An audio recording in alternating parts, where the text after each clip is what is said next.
जंगल के सभी जानवर उस अनोखे जानवर को देखकर चौंके, उसको देखकर डर गए थे। वे नीले सिंह से डर गए। उन्होंने सोचा कि ये कोई खास जानवर है, पता नहीं क्या कर दे। वीरू ने देखा कि सब उससे डर रहे हैं। वाह, क्या बात है, अब सबको दिखाता हूँ कि मैं कौन हूँ। वीरू ने बोला कि मैं दिखाता हूँ सबको मैं कौन हूँ। सब उसे वीरू से डरते थे जानवर। उसने खुद को जंगल का राजा घोषित कर दिया। वीरू ने उसने खुद को जंगल का राजा घोषित कर दिया था। सभी जानवर उसे नीले महाराज देकर उसकी आज्ञा मानने भी लगे थे। ये सब शायद ऐसे ही चलता रहता, लेकिन एक रात वीरू को अपने साथी सियारों की आवाज सुनाई दी। उनकी सियार कैसे करते हैं? सुनाया होगा वो सियार को रात को कैसे करते? ऐसे करते? मैं अपने आप को रोक नहीं पाया, जोर से बोलने लगा। सियार ऐसे बोलता है।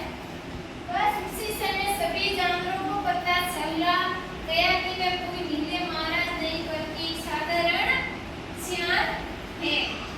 अब ये तो आप समझ ही सकते हो कि इसके बाद सब जानवरों ने वीरू पर क्या किया होगा। एक जंगल में क्या रहता था? सियार रहता था। क्या रहता था? उसे वीरू कहकर पुकारते थे। उसको सब क्या पुकारते थे? वीरू। वह दूसरे जानवरों से डरता था। वह क्या दूसरे जानवरों से डरता था? कौन? सिंह। इसका नाम क्या था? इसका नाम क्या रखा था? वो डरता था सभी जानवरों से। इसका नाम था वीरू। अक्सर एक गुफा में छिपा रहता था। कहाँ छिपा रहता था? एक गुफा में रहता था वो सिंह। एक दिन भूख लगने पर वीरू गांव के पास गया। उसको भूख लगने पर वो कहाँ गया था? वहाँ कुत्ते उसके पीछे पड़ गए थे। सिंह के पीछे सब कुत्ते भागने लगे थे। वीरू तेज भागा पर कुत्तों ने उसका पीछा नहीं छोड़ा था। सिंह बहुत भागा था लेकिन उसका पीछा कुत्तों ने नहीं छोड़ा था।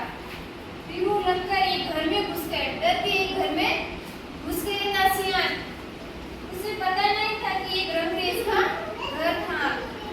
वहाँ मतलब कपड़ों की रंगाई करते थे। इसको पता नहीं था कि रंगरेजों का घर था।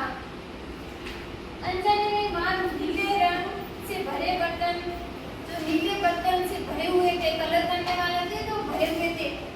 उसको पता नहीं था, वो अंदर घुस गया था। फिर बाहर निकला, वो पूरे कलर से नीले रंग से हो गया था। इसलिए उसका नाम रखा था नीले महाराज। सियार का नाम किस लिए रखा था? कि वो बर्तन में रंग से भरे हुए थे, इसलिए उसका नीले महाराज नाम रखा था सियार का। जंगल